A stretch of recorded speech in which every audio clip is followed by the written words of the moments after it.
Hello, everyone. Thank you for joining us for the next session of our Azure Decoded series. My name is Anna. I'll be your producer for this session. I'm an event planner for Reactor, joining you from Redmond, Washington.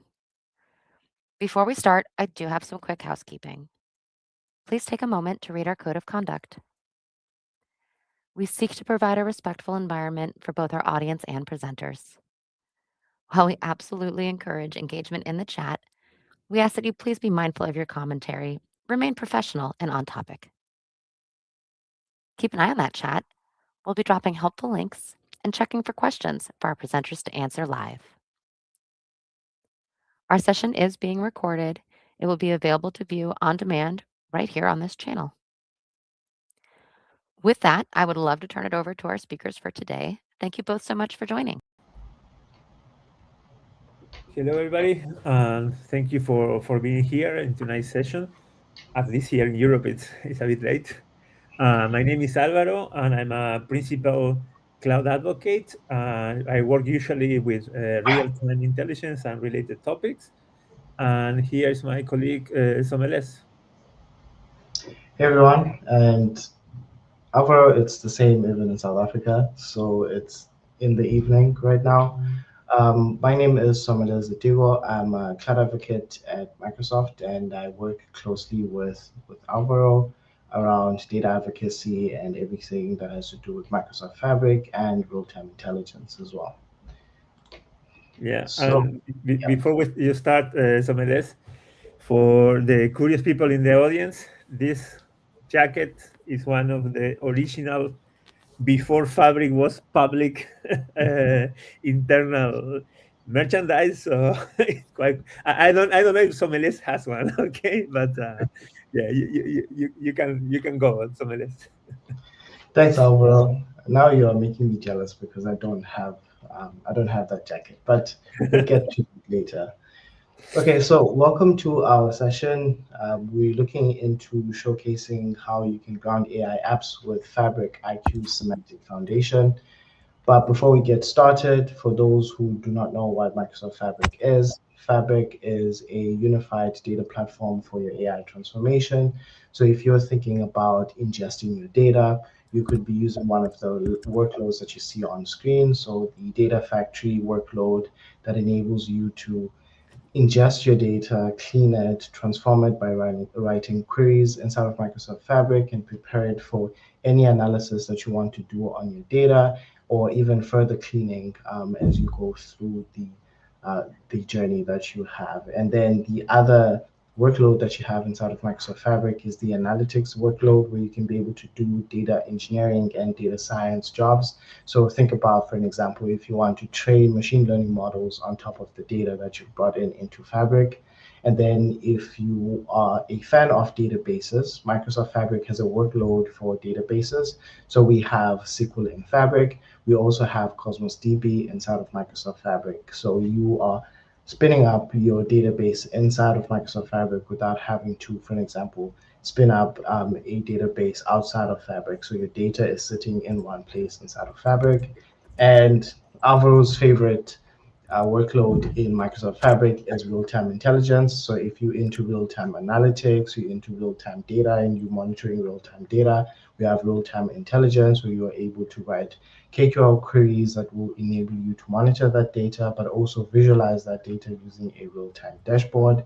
And last but not least, we also have Power BI as a workload inside of Fabric.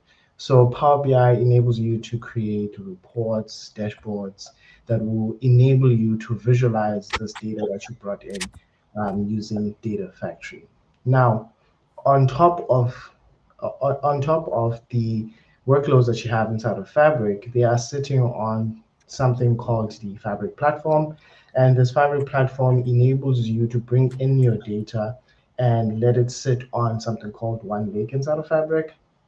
And One Lake, in its simplest form, you can think of it as your OneDrive for your data. So if you are bringing in your data and you've ingested it inside of Microsoft Fabric, you can be able to reuse that data in all of these different workloads that I've just mentioned inside of Microsoft Fabric.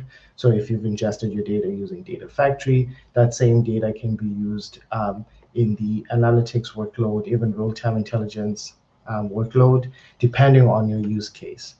And the Fabric platform is AI enabled with Copilot accelerated experiences for each of the different workloads that I just mentioned. So you'll have Copilot to assist you in writing or creating new queries when you're ingesting or creating, transforming your data inside of Fabric using Copilot for Data Factory, for an example, or if you are using Copilot for Power BI to assist you in building dashboards or reports to visualize the data that you brought in using Data Factory. But it doesn't stop there. You also have other AI-powered experiences out of Microsoft Fabric, where you are able to build data agents on your data to give you the experience of having a conversation, a natural language conversation with your data. And before you can be able to do that using data agents, there are certain things that you might have to consider. With data agents, majority of the time, once you've brought in your data, we normally let the data agent sit on top of raw data. So this raw data has come in using Data Factory. You've created queries using Data Factory. You cleaned and transformed this data, and it's coming from a CSV file, and you've transformed it into a Delta table. And majority of the time with data agents, they will try their best to try and interpret the data that you have and even the language that you're using for your business, for an example. So they'll try to interpret what the relationship between two tables mean, what relationship one column in one table has with another column in a different table, depending on the query that the user has provided. And this is all around the language of your business, where you are working with the different entities inside of your business, the properties, some of the policies.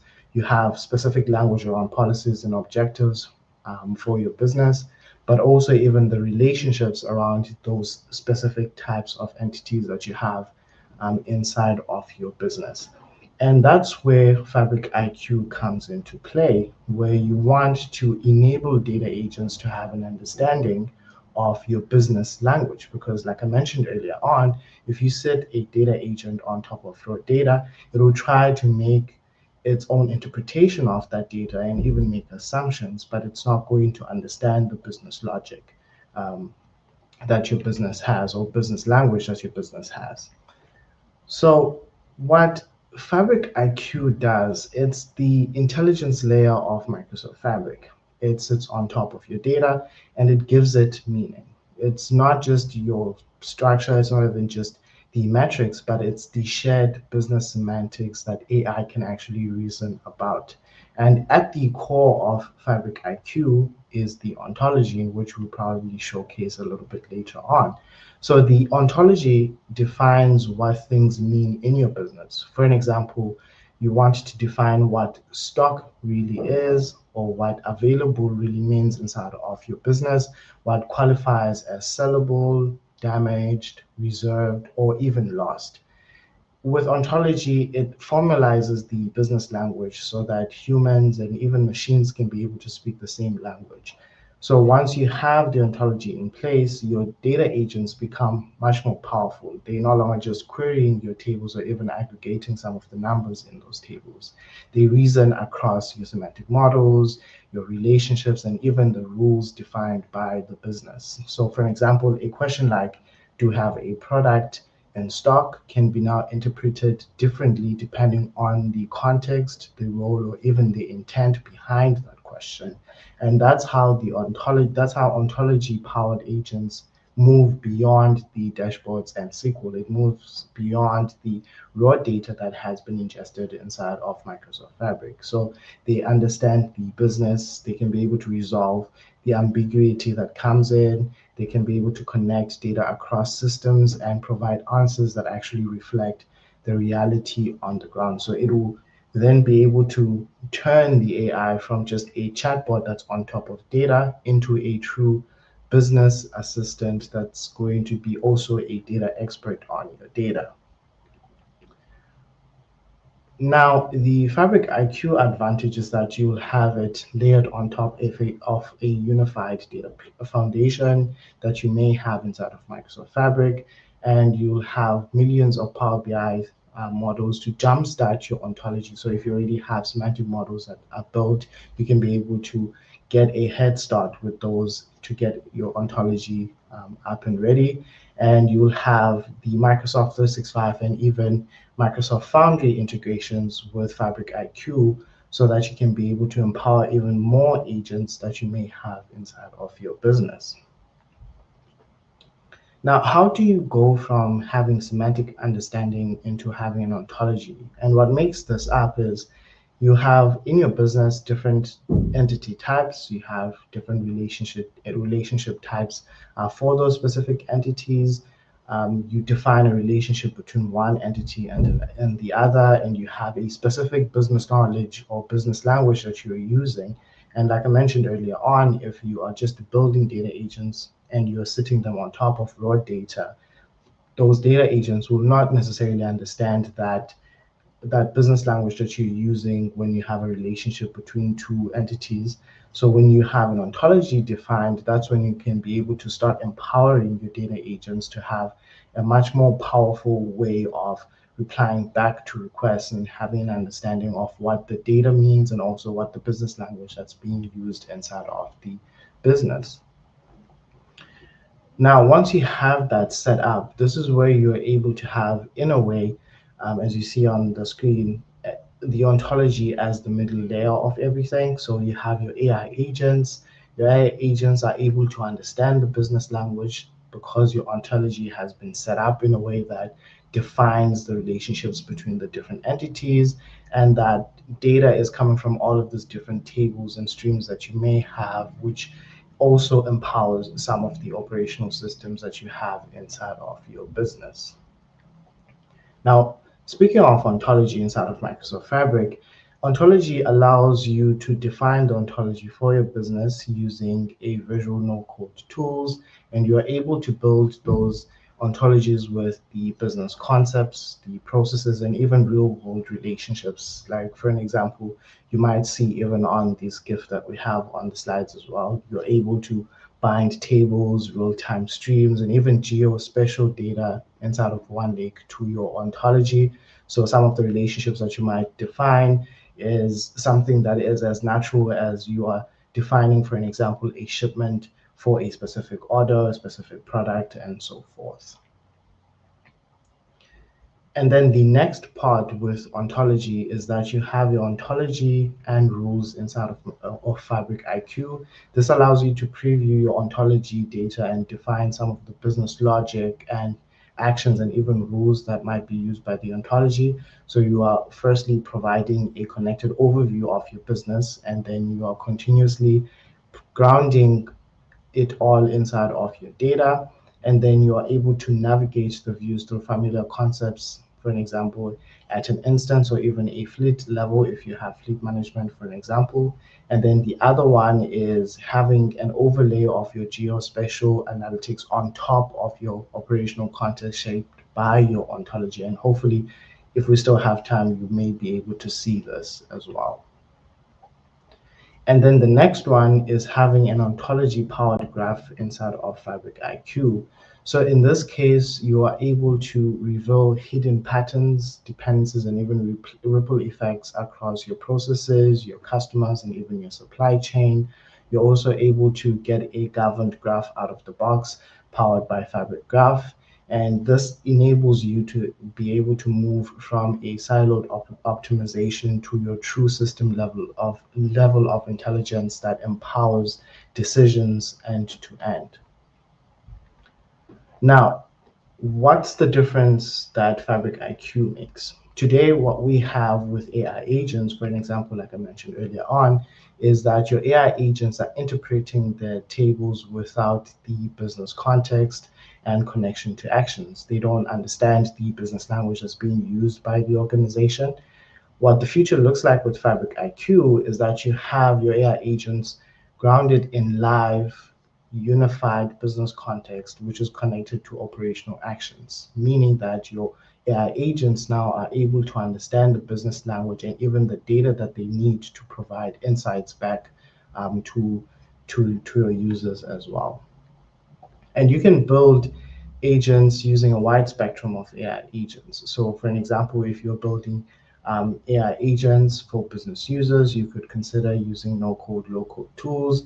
If it's for citizen developers, you use low-code tools. And if it's for professional developers, you could go down the route of pro-code. And most of those agents that you have will be grounded and be having one semantic foundation through Fabric IQ.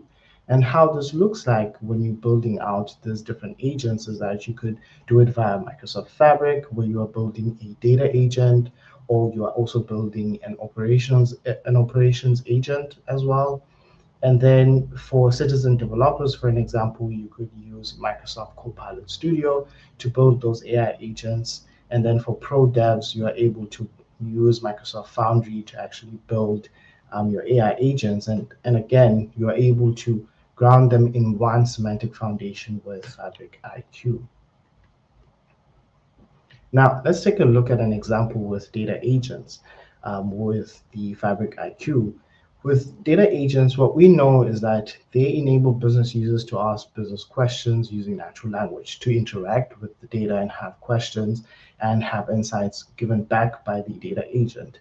And majority of the time, how we've seen it, it's been with raw data. Like I said, if you set it, it'll try to make a best interpretation of your data and also make assumptions about that. But once you start using ontology, ontology can be able to reason over rich business entities and the relationships instead of just the table and the columns of that specific table. So now your ontology understands the business language and the business logic and the data behind it inside of the organization, whilst also providing adaptive answers as the business evolves without having an additional manual rework of the agent or even reconfiguring it manually again. And another example that we can look at as well is operations agents. So operations agents allow you to continuously monitor your operations and be able to detect opportunities and risks as they emerge.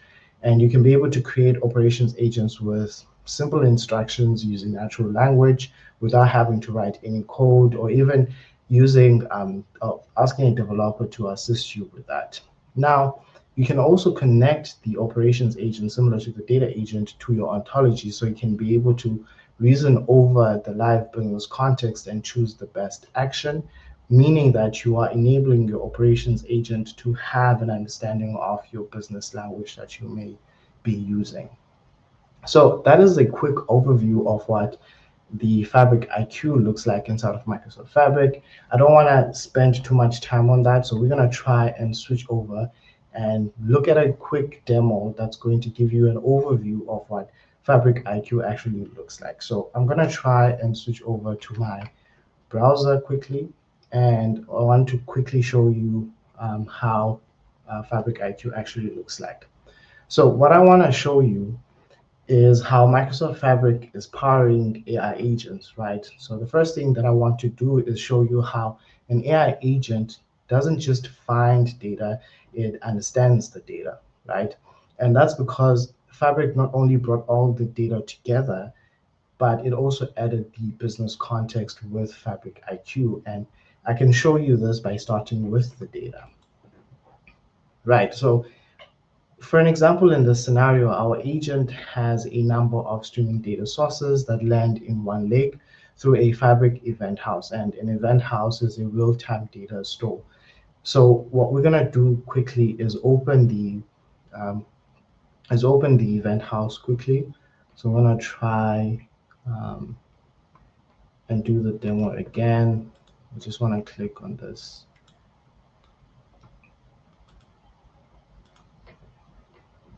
So we're going to try and go to the demo. So I'm going to just refresh my page so that I can be able to open the Eventhouse.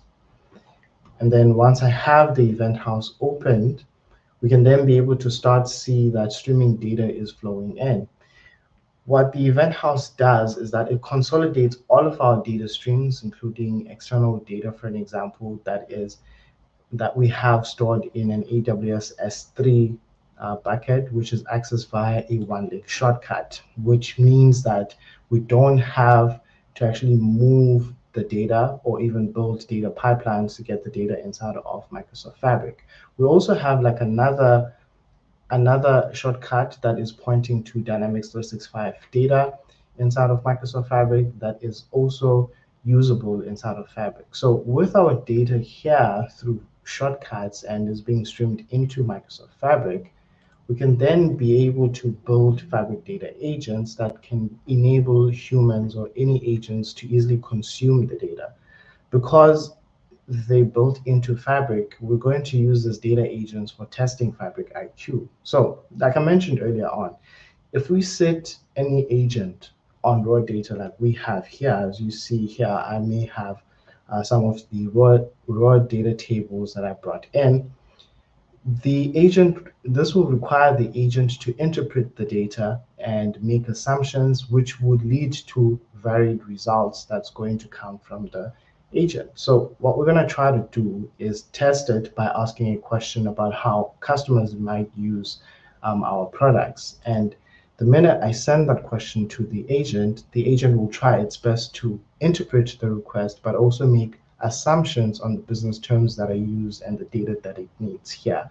So it's trying to make an interpretation. So how to solve this is that we've tried to address this using Fabric IQ by using a Fabric IQ model to provide the context to our data so that the agents are more accurate and consistent with their responses.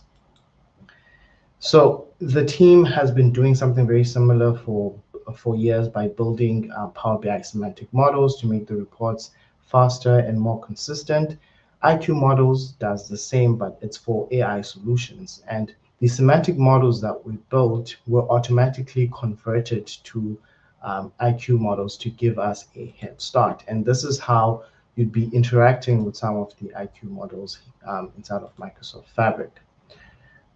With the IQ models themselves being context graphs with the business understanding and the data relationships defined, that can be used by agentic solutions, including your Copilot Studio, your Foundry, or even others. Now, what we're going to try to do is point the same data agent at the Fabric IQ model and ask the very same question. And when we ask the same question to the Fabric IQ, we're going to see that the responses become more precise and consistent because the IQ model helps the agent understand the business language and even the data that it needs. And we can be able to see that the product that we've referenced previously in Fabric IQ also unlocks the ability to innovate.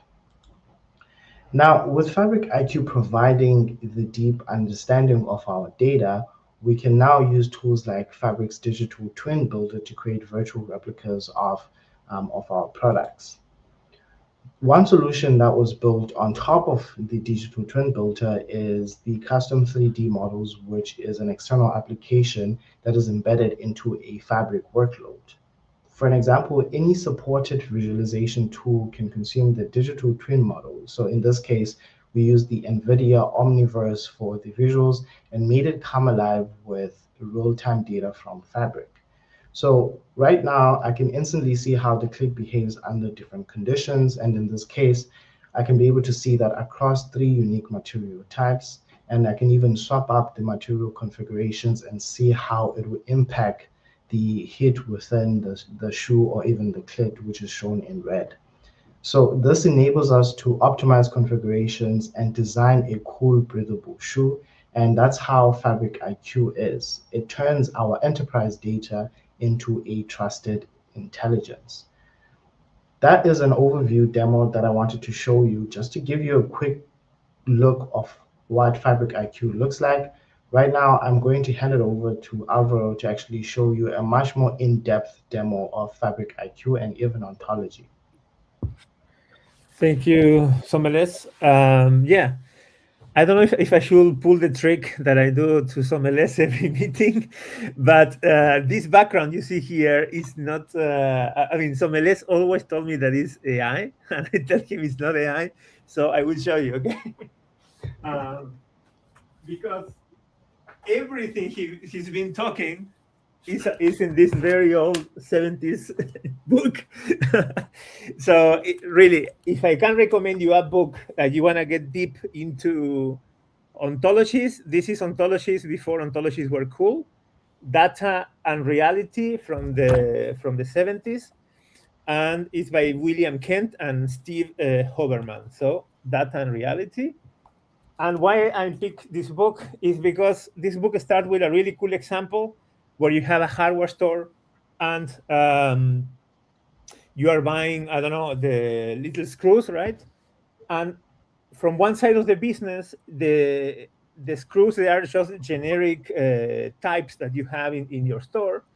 But the moment somebody comes and tries to return a screw because it's broken or anything like that, then from the ontology point of view, you are not looking anymore at the generic pieces that you sell. Now you are looking at the individual piece that was broken.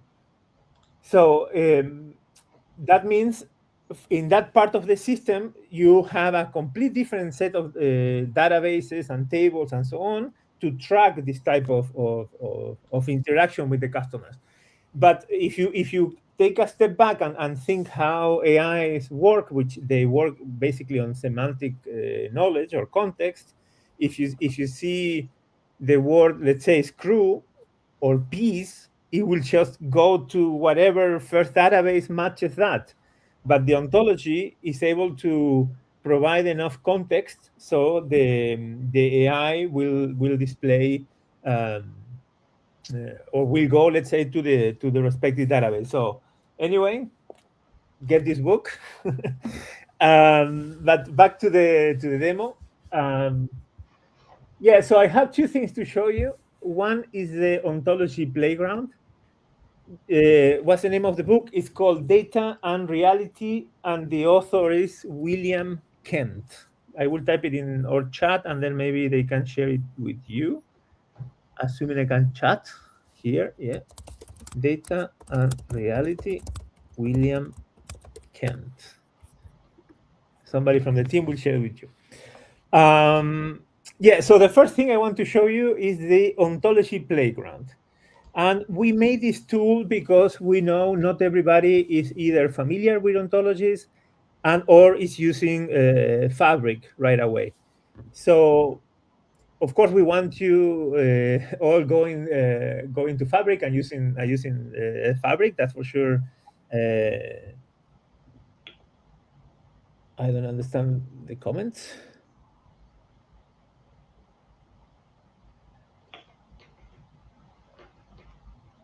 Okay, I don't.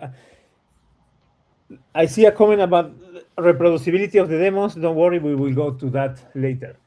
Anyway, so the playground, the idea is that you can literally play with ontologies without the need to subscribe to Fabric. You can do it for free, basically. That's the whole point. So we have this open source repo that we released a couple of weeks ago, and if you want to highlight and give a start to the project, that will be really cool for us. We want to prove that something as niche as ontologies, we can have over 100 people liking that repo. But anyway, you can clone that repo and deploy it for yourself or your customers if you want, because what can you do? You can design ontologies and let's say play with the ontologies such that you understand this thing from a very easy, playful way, let's say. So let me share the repo in our chat. So that's the thing. Okay, so what can you do in the playground? For instance, here I'm in an ontology, which is a cosmic coffee company. So it's a company that sells coffee. And in this case, the entities, they are the customer, the order, the product, the store, supplier, and shipment. And they have some relationship. This is very important when you define an ontology, is to set up the relationships. Like the customer will place an order will contain a product, and so on and so forth, right? So in the playground, basically you have quests, which is a way to playfully, let's say, learn about this. So the first quest will be meet the entities. And in this case, it's telling you click on the customer entity to learn about customers. So you search for that icon, right? And this is the customer. And when you click here, you see on the Explorer that the entity type is customer, it has some properties, and so on. And then a cool thing about ontologies is that the questions become semantically understandable. Let's say, like, show me all customers, right? If you do that, it will share search for the customer, assuming you will be connected, let's say, to your lakehouse and so on. This thing, again, is run only on the browser. It's not connected to your data. But this is just like a simulator of how it will be if you do this type of things on Fabric. And then second step in this quest, now explore the product entity, and is the one with the coffee cup. So that one here, right?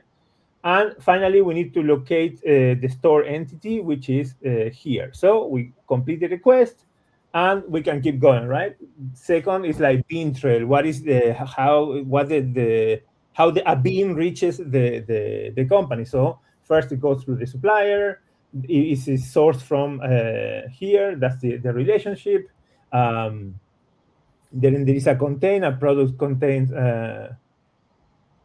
Like an order contains a product, right? So you start building all this mental model of how the process works, or how the company works, let's say, by traversing either relationships or looking at this graph here. So question, can I generate RDF from this tool? Yes, you can. I'll show you that soon. Yeah, so again, the tool is not just a thing to play.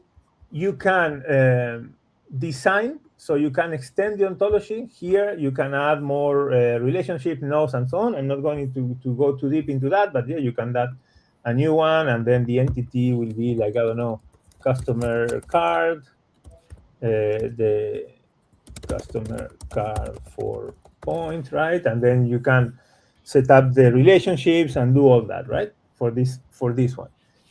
And as you ask, can you have RDF? Yes. If you come here, that's the RDF for this whole ontology. You can edit the RDF. You can paste your own RDF, bring it into the playground. You can copy it to do something else. And when you do loading playground, you see now we have this here that it's not attached to anything, and because I didn't do any relationship, but you can already see it in the playground. And you saw me probably pressing this button is because this redraws the ontology graphically. I mean, using some graph algorithm, so it's actually displayed properly in the view here. Let's say if something is behind there. What else can you do with this tool? So you can export also. You can come here and download directly the RDF, or you can import one RDF also into here. But I understand that not everybody is selling stuff from Cosmic Coffee Company, right? That's a bit of a playful name. So we have the catalog. So in the catalog, we have all kinds of ontologies attached to different industries, because if you go to talk to your customers or you yourself in your own company, maybe you want to see something that relates more to your current field, right? So we have e-commerce platform, and you see when you have the e-commerce platform, this graph is a bit harder to not having overlapping things. But when you have now the e-commerce platform, in the summary, you will see that it's an online retail business model with customer products and orders. You have buyers and so on, shopping cart, etc., etc. So this tool always adapts to the ontology you are working with, let's say. And in meet the entities, then the whole quest changes for this particular ontology. So one challenge I have for some of you is that in the catalog, we have various sources. We have the official sources. We have external sources, which is FIBO is like the official finance banking ontology. We also have some from schema.org and so on. And then we have a community, which now is looking very sad. We need you. We need you here. If you want to, actually, I have a pull request that I need to merge, so we should soon we will have one. But yeah, you can come to the project, give it a star. I will refresh. If this stays in 81, I will be very sad. So I I already asked you to do this. 82. You see, one person already clicked that magic button. Bravo. So if you can fork the repo, you can send pull requests and try to add your own ontology. And a cool thing that I want to show you is that if you come here to probably docs, is that this is, let's say, it's not related to ontology per se, but it's related to our current AI-driven world. Of course, this application, I built it using GitHub Copilot between Claude and GPT 5.3 codex or something like that. And you have all this stuff here, like authoring guide. You have how you can create an ontology if you want to create your own, how you define relationships, field by field guide, etc., etc. Like every property you need to set up, metadata, and so on. You have different guides, and if I'm not mistaken, here you have a skill, and for different things, like I will show you what is the Ontology School soon.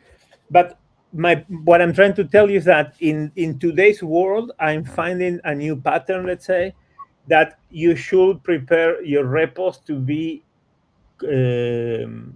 let's say, agents are your new customers. That will be the key here, and you need to prepare your repos in a way that you drop this or you clone this, you open it on VS Code. Let me see if I have it. You open it like this on VS Code, and then you come to Claude or whatever, and you ask, hey, create an ontology. I mean, I don't gonna do it here, but you say create an ontology about a car company. And then, I don't know, we can see what happened at the end of the meeting, but this is how I've been coding and working on this type of things, because I provide all the context to the agents on how to traverse and navigate this project. So again, I don't think we need to be writing tutorials on how to do that stuff, actually tutorials on how to get the agents to do this stuff for us. Okay, so that's the Ontology Playground. And now let me go to, I hope that some of you send a community ontology, and so we can merge it. And another thing that we wanted to add to this playground that now goes directly into the next section of the presentation is that I created this Ontology School. So this is similar to what you are used from Microsoft Learn, but in this case, you can learn from the ontologies themselves. So if you add a school to your ontology, we can also merge it here. Then if you go to your customers, let's say, you can, because the tool is open source, you can deploy this privately on their cloud or your cloud or whatever. It doesn't need, or your laptop doesn't need to be publicly visible here. We actually have customers that they came to us, and the Microsoft CSAs, the people that go talk to customers, they wanted to create scenarios for certain customer engagement. Let's say you can do it that thing here. So if you see, you have the scenario overview, and this will explain the whole shopping cart thingy situation. And when you do present, you can use like a presentation, like a sort of PowerPoint, let's say, and keep going, see all the things in a much usable way. And then you can start seeing the ontologies, right? And up to this point, this ontology only has 3 items. You can also answer questions and talk to your audience. I don't know what is the right answer there, and keep going, right? When you add one more entity, it will be highlighted. You can see before was like that, now it's like that. So you have all these toolings if you want to discuss this with your customers. And in our case today, what I want to show you is the FIBO risk management lab.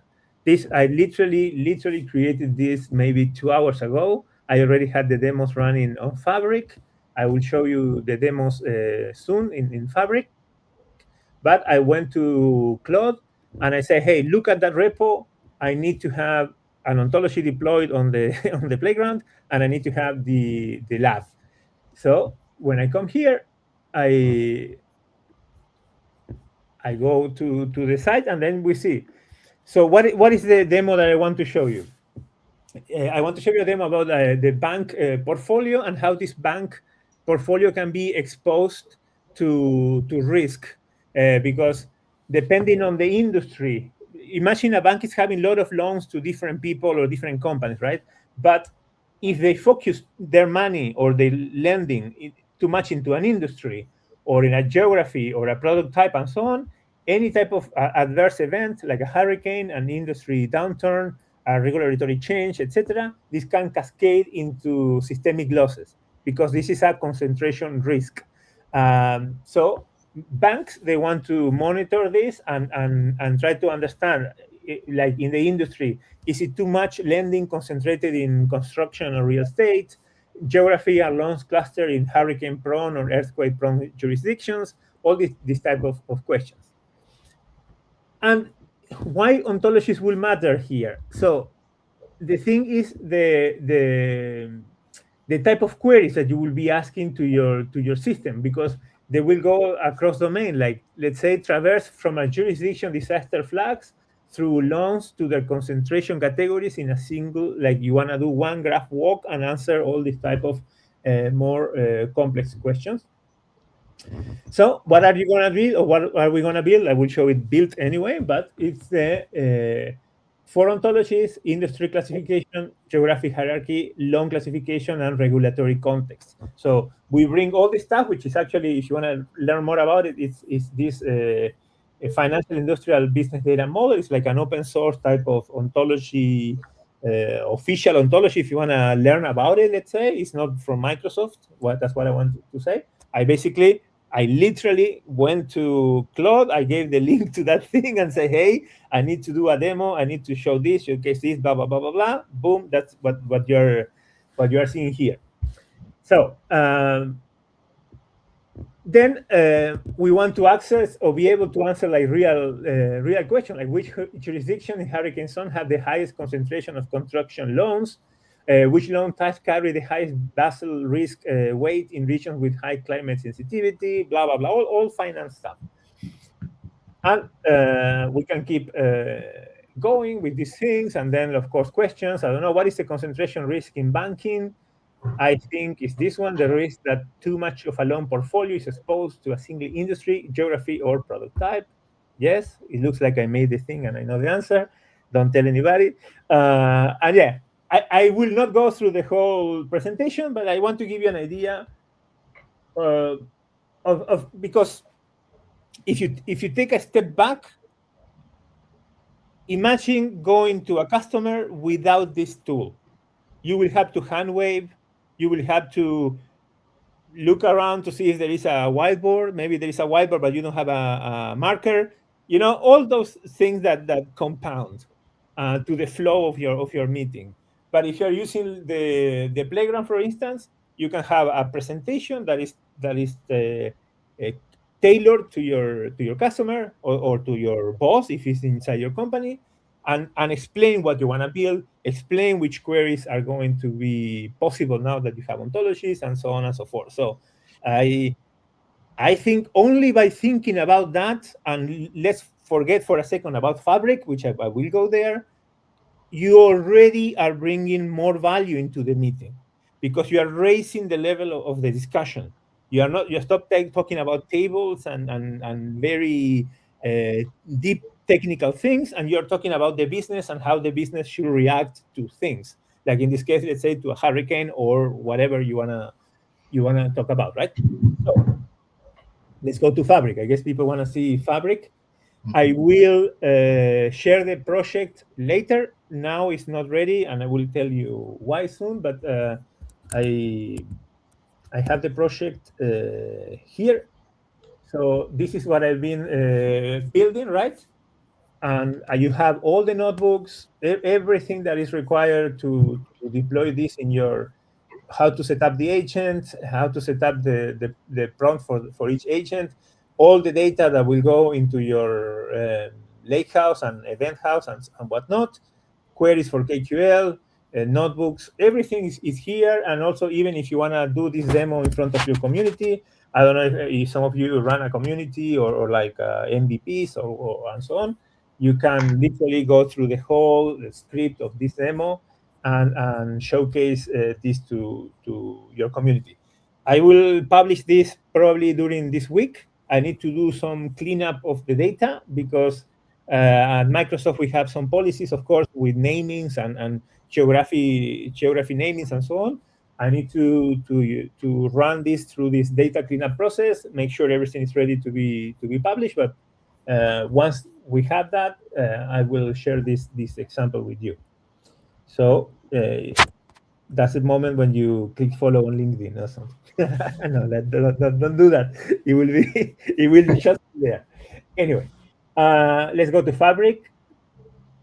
So here in Fabric, basically what Somelese was showing you is, at the end of the day, you want to have a data agent that you can ask questions and it will answer questions based on your data, right? That's pretty much the goal. I'm not going to run the queries at this moment, but this is running on the data agent itself. And this data or this baseline agent has access to the, I don't know how many of you have used Fabric, but basically here, when you create the data agent, you need to say which data is going to be using. In this case, it's the lending database, and it has borrowers, collateral, credit, loans, and payments. And then I ask the agent, sorry, what is our total loan exposure to climate-sensitive industries in hurricane-prone region? And it basically failed. It couldn't find the data. It couldn't understand all this lingo, let's say, from the industry, from banking, and so on. And you see here, it tries some queries, and these queries, no, it just tried to guesswork the solution, and it couldn't get there. So how does the other agent looks like? If I come to my thing here, I have the ontology agent.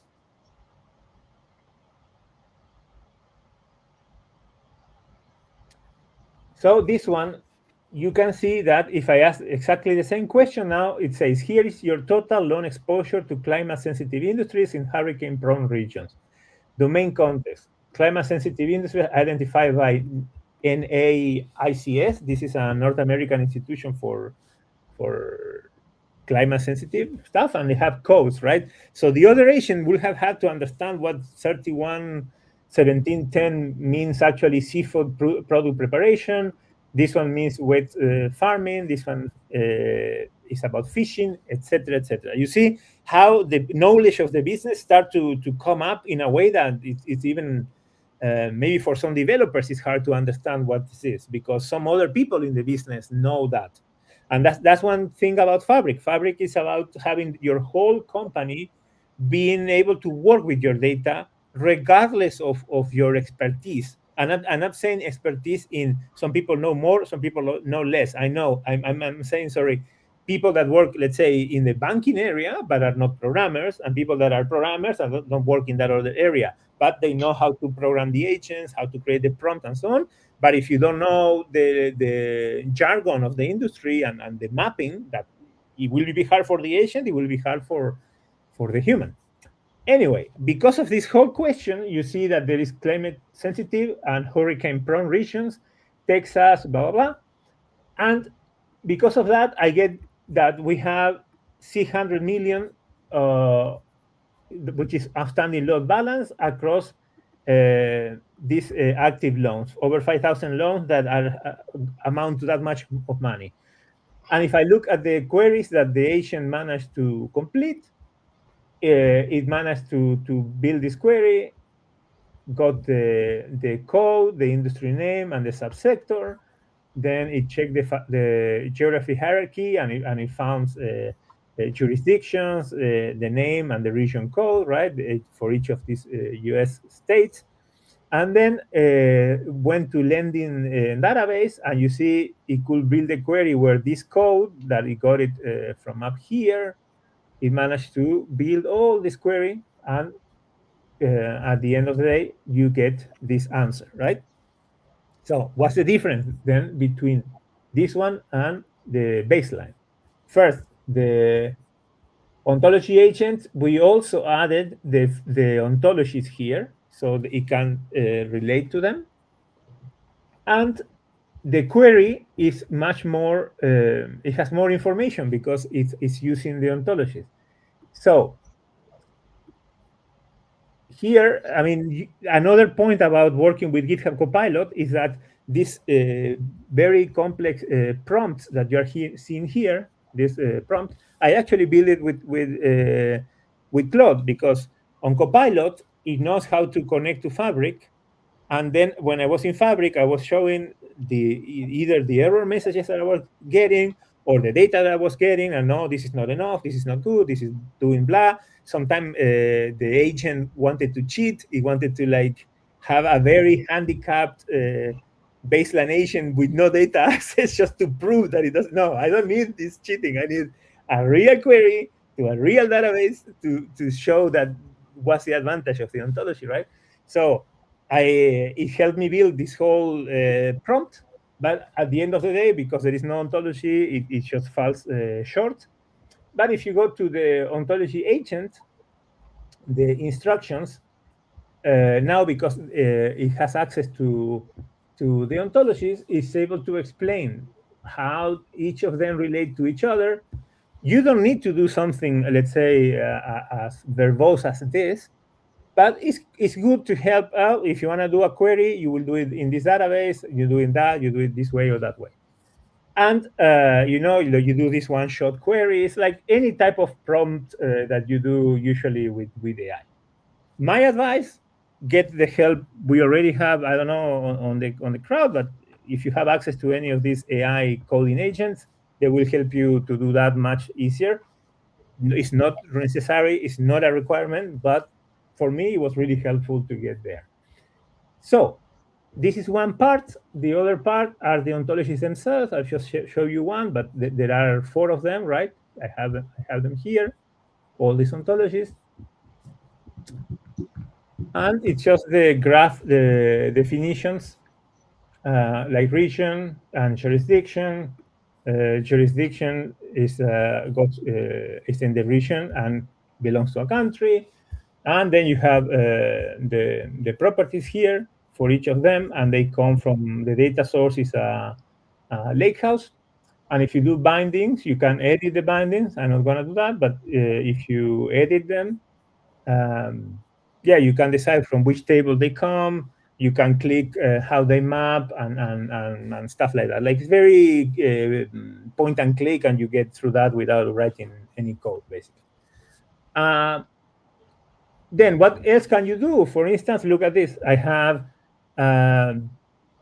real-time data from Eventhouse, and I have a map of these risky regions, and then I can see the size of the risk, let's say, that is there.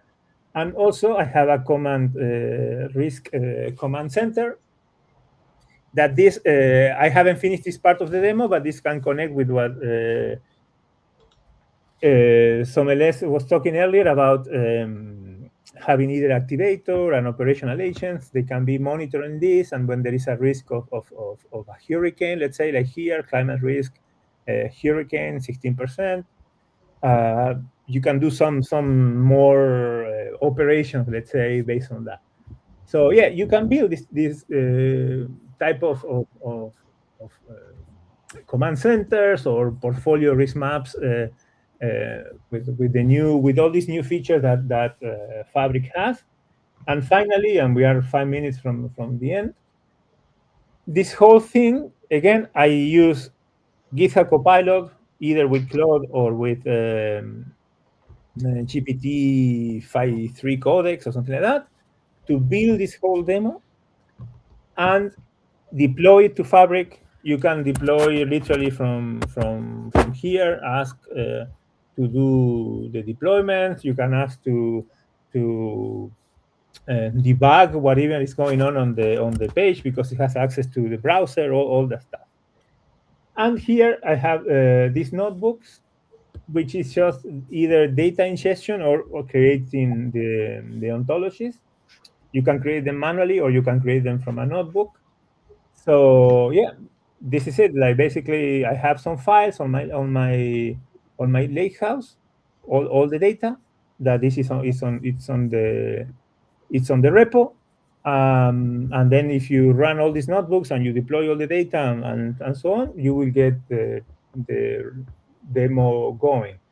So at the moment, this is not public. So everybody, please close your eyes for this time. I let you know when you can start looking again. But we have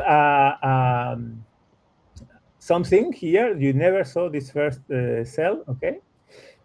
We this is going to be public at some point. I cannot tell you when, but it's not required anyway to do the whole thing. This is just a helper to create ontologies directly from the notebook. But anyway, if you know Fabric has a REST API, you can post to the REST API, create entities, create ontologies, and do that. It will do the same. So probably I will also adapt this demo to not require that tool, which is part of a private accelerator. And at the end of the day, you will reach the same goal, let's say.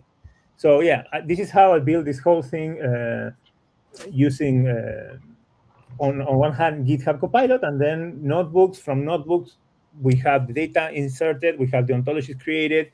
I had to go manually to the ontology itself and do the data linking. That is not automatic right now.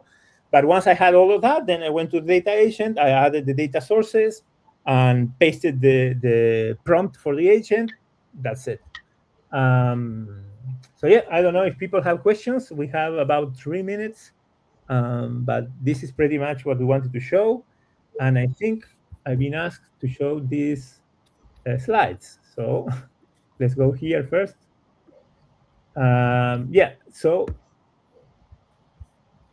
first of all, you can continue your skilling journey, exploring here more of stuff about Databricks. Then, of course, you can earn your DP 600 Microsoft Fabric Analytic Engineer certification.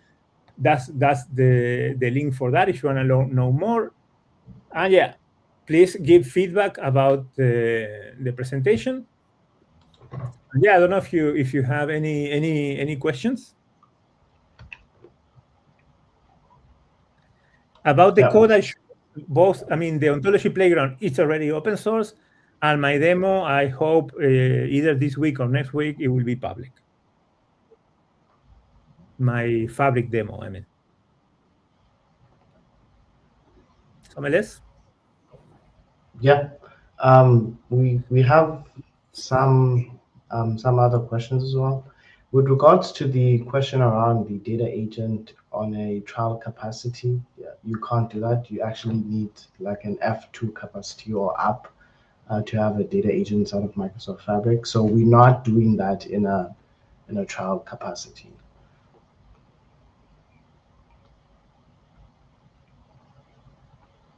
And I think we also have some feedback, Alvaro, on the playground itself on the chat. I think someone was trying something new. I don't know which one. I think it's from Michelle. I couldn't interpret show me gold tier customer from the Cosmic Coffee Company. I don't know. I will have to look at that. So if you find a bug or anything, just go here, come to the issues, report an issue, and I will take a look. If anything is not clear or there are some mistakes or whatever. Yeah. Because now without the screen, I don't know what you mean or meant.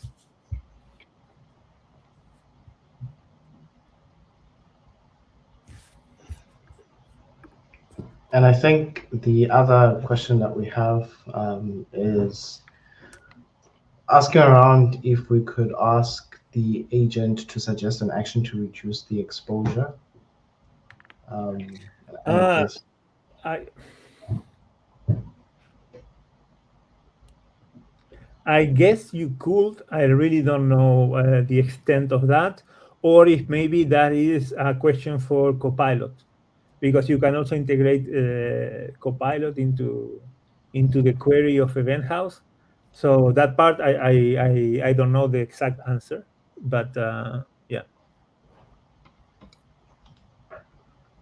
yeah, I think that's about it with what we wanted to share today.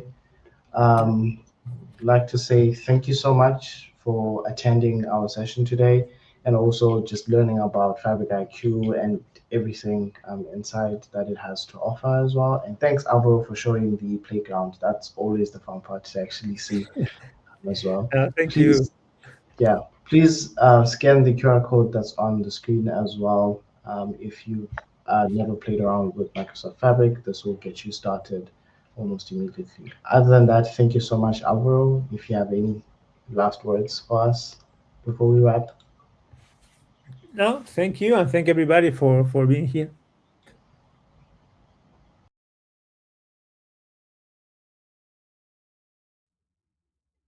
Thank you all for joining, and thanks again to our speakers. This session is a part of a series. To register for future shows and watch past episodes on demand, you can follow the link on the screen or in the chat. We're always looking to improve our sessions and your experience. If you have any feedback for us, we would love to hear what you have to say. You can find that link on the screen or in the chat. And we'll see you at the next one.